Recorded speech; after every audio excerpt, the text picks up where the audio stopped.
Que dois-je faire pour pleurer par crainte d'Allah? Quelles sont les causes que je dois mettre en œuvre pour arriver à pleurer par crainte d'Allah?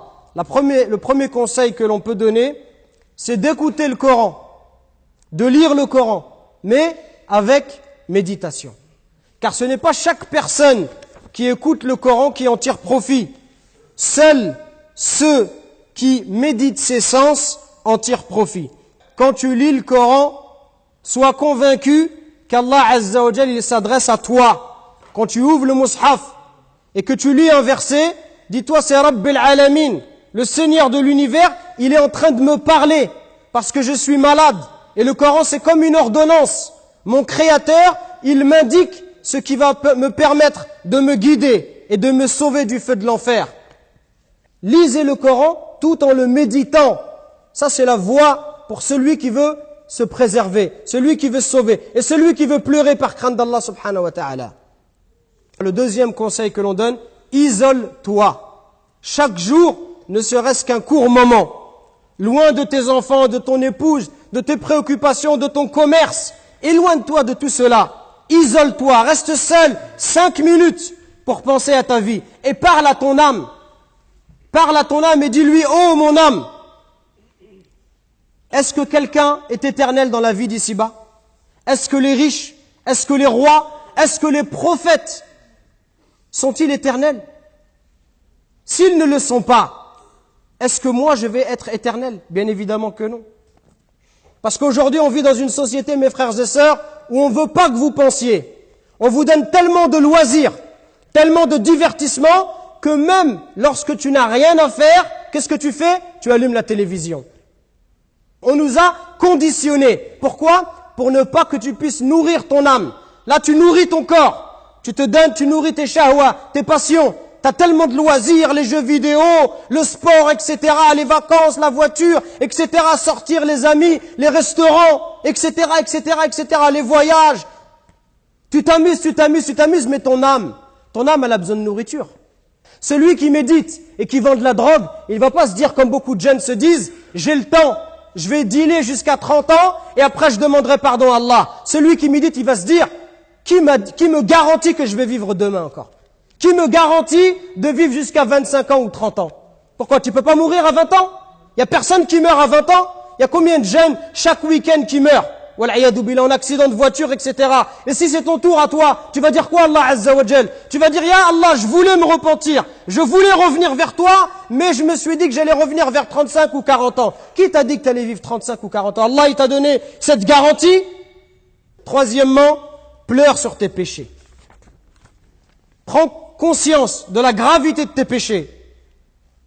Ibn Mas'ud, il disait, le croyant, il voit ses péchés comme une montagne prête à s'écrouler sur lui. Le croyant, ses péchés, il a l'impression que c'est une montagne qui va s'écrouler sur lui. C'est-à-dire, il a le sentiment que si Allah ne lui pardonne pas, que ses péchés, ils vont causer sa perte. Et il nous dit, le mécréant, il voit ses péchés comme une mouche, une petite mouche qui passe devant sa tête. Avec sa main, il la repousse. C'est-à-dire quelque chose qui me gêne rapidement.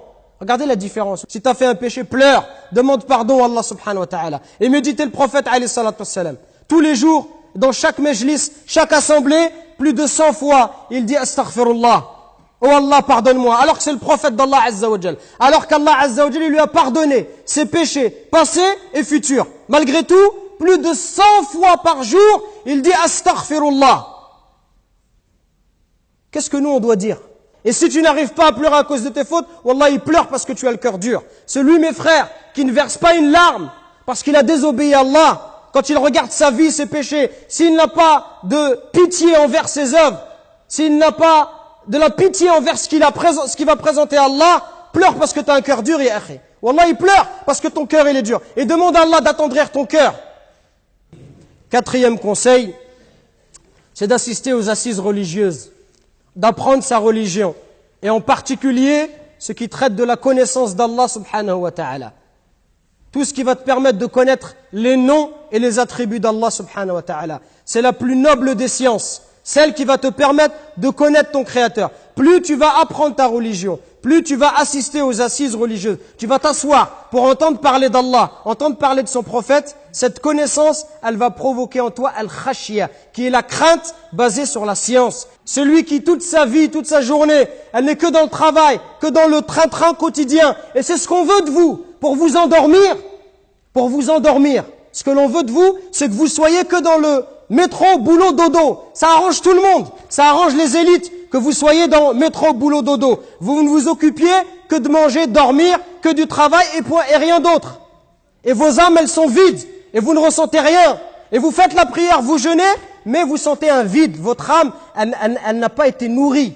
Donc il faut consacrer un temps, même si c'est que 10 minutes ou un quart d'heure, il faut que consacrer un temps de manière régulière pour apprendre sa religion, pour progresser. Comment ça se fait hier? Ça fait 10 ans que tu fais la prière.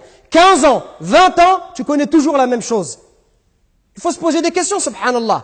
Il y a des frères, ça fait 15 ans, 20 ans, ils font la prière, il n'y a aucune évolution. Il connaît rien du Coran, il connaît rien de la langue arabe. Comment tu veux méditer le Coran si tu comprends pas la langue arabe? 15 ans, 20 ans, toujours pareil. Aucune évolution. Il y en a en 15 ans, ils progressent, ils apprennent, ils voyagent. Et il y en a en 15 ans, c'est toujours pareil. La prière et rien d'autre.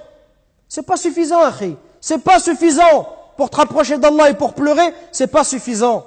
Il faut apprendre sa religion. Enfin, le dernier conseil que l'on donne, c'est de ne pas trop rire. Et de manière générale, de s'écarter de tous les excès. L'excès de nourriture, l'excès de sommeil, l'excès de rire. Parce que celui qui rit trop, il ne peut pas pleurer par crainte d'Allah. Et ceux qui rient dans la vie d'ici-bas, ils pleureront là-haut. Et ceux qui pleurent ici, ils riront là-haut. Alors à toi de choisir ce que tu veux. Est-ce que tu veux rire là-haut ou tu veux pleurer là-haut? Allah Azza wa Jalla nous dit, ce qui signifie qu'ils rient un peu et qu'ils pleurent beaucoup en récompense de ce qu'ils ont acquis. Bien sûr que l'islam nous permet de rire. Le prophète lui-même a fait des blagues, mais il ne mentait jamais. Il plaisantait sans mentir. Mais de passer ses journées entières ou ses soirées à regarder des comics sur Internet pendant 2 heures et 3 heures et on rit, et pas une seule fois on a versé une larme, c'est quelque chose qui va vous durcir le cœur. Et si le cœur il est dur, alors on ne peut pas pleurer par crainte d'Allah. Nous récoltons vos dons pour la construction d'une nouvelle mosquée à Longjumeau. Walillahi alhamd. Barakallahu fikum. Qu'Allah il accepte ces dons de votre part. Et continuons, Inch'Allah. Et bi'idhnillah, dans pas longtemps, on espère avoir de bonnes nouvelles.